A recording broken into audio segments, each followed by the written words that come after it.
Assalamualaikum warahmatullahi wabarakatuh. Pengepungan Famagusta terjadi di Famagusta yang dikuasai oleh Venesia, wilayah kekuasaan Kristen terakhir di Siprus. Famagusta jatuh ke tangan Utsmania pada Agustus 1571 usai pengepungan yang berlangsung selama nyaris setahun. Utsmania telah dilanda beberapa masalah setelah mereka memilih untuk pulang ke Konstantinopel bersama dengan harta rampasan daripada mengikuti arahan Laksamana berpengalaman Utsmania, yaitu Piale Pasha, untuk menyerbu pasukan Kristen di Kreta.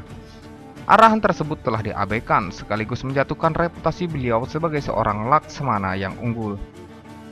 Perang Utsmania-Venesia keempat atau Perang Siprus adalah perang antara Kesultanan Utsmania dan Republik Venesia yang berlangsung dari tahun 1570 sampai tahun 1573. Republik Venesia kelak dibantu Liga Suci, koalisi negara-negara Kristen yang terbentuk atas prakarsa Paus Pius V. Sultan Selim II yang sudah bertekad menguasai Siprus sebelum naik tahta pada tahun 1566 segera mengesampingkan urusan pemberian bantuan kepada kaum Morisco, penduduk muslim yang dipaksa atau terpaksa memilih menjadi Kristen daripada meninggalkan Spanyol pada awal tahun 1500-an yang sedang memberontak melawan kerajaan Spanyol dan usaha untuk membendung sepak terjang Portugis di Samudra Hindia. Pemerintah Venesia semakin cemas tatkala armada Utsmania berlabuh di Siprus pada September 1568. Kunjungan ini tampak seolah-olah suatu kunjungan damai biasa. Tetapi maksud sebenarnya yang tak sepenuhnya ditutup-tutupi adalah untuk memata-matai pertahanan pulau itu. Pertahanan Siprus, Kreta, Korfu, dan jajahan-jajahan Venesia lainnya diperkuat pada tahun 1560-an dengan memanfaatkan jasa insinyur militer ternama Sforza Pallavicini. Garnison-garnison ditambah dan dilakukan upaya-upaya untuk membuat pertahanan Kreta dan Siprus yang terpencil letaknya itu menjadi lebih mandiri. Namun sekalipun demikian, kenyataannya Siprus tidak akan mampu bertahan lama tanpa bala bantuan.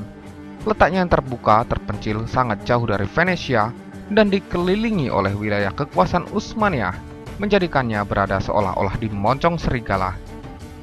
Pada akhirnya, kekurangan pasokan dan serbu mesiu menjadi penyebab utama jatuhnya benteng-benteng Venesia ke tangan Utsmania. Venesia juga tidak dapat mengandalkan bantuan dari kekuatan Kristen utama di Mediterania, Spanyol Habsburg yang sedang sibuk memadamkan pemberontakan Belanda dan pemberontakan Moris di dalam negeri Spanyol sendiri. Permasalahan lain pihak Venesia adalah sikap masyarakat Pulau Siprus. Perlakuan kejam dan beratnya beban pajak yang ditimpakan ke atas masyarakat Ortodok Yunani setempat oleh orang-orang Katolik Venesia telah menimbulkan ketidakpuasan yang mendalam, sehingga rakyat pada umumnya malah bersimpati pada pihak Utsmania.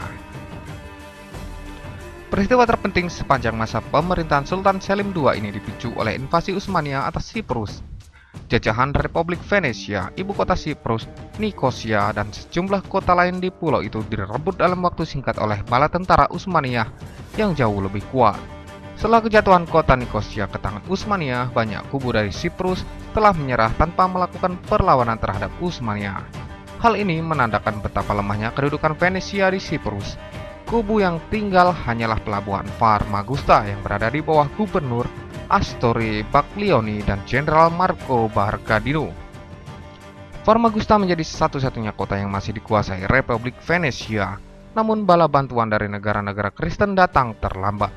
Famagusta terlanjur jatuh ke tangan bala tentara Utsmania pada bulan Agustus 1571 sesudah 11 bulan terkepung. 2 bulan kemudian, armada gabungan negara-negara Kristen datang dan menghancurkan armada Kesultanan Utsmania dalam pertempuran Lepanto. Walaupun begitu, dalam waktu singkat Kesultanan Utsmania dapat memulihkan kekuatan tempur angkatan lautnya, sehingga Republik Venesia terpaksa mengupayakan perundingan damai, merelakan Siprus kepada Kesultanan Utsmania.